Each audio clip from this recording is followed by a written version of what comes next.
गंगा जी यहां बिहार से बहते हुए ही बंगाल तक पहुंचती है। बिहार ने बंगाल में भाजपा की विजय का रास्ता भी बना दिया है।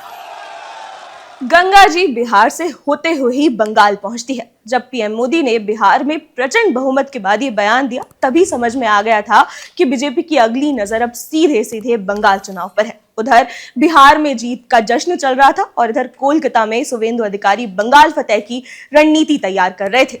अगले साल मार्च में बंगाल चुनाव लगभग तय माना जा रहा है।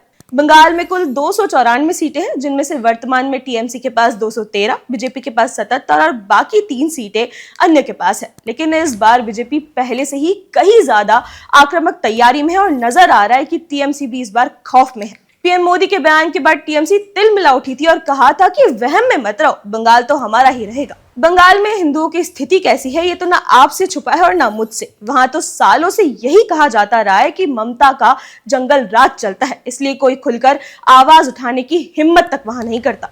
लेकिन अब हालात बदल रहे हैं। बंगाल की राजनीतिक हवा तेजी से करवट लेती दिखाई दे रही है। पिछले चुनाव में ममता बनर्जी ने कैसे तुष्टीकरण और गुंडागर्दी के दम पर जीत हासिल की थी, ये हम आपको अगले एपिसोड में बताएंगे।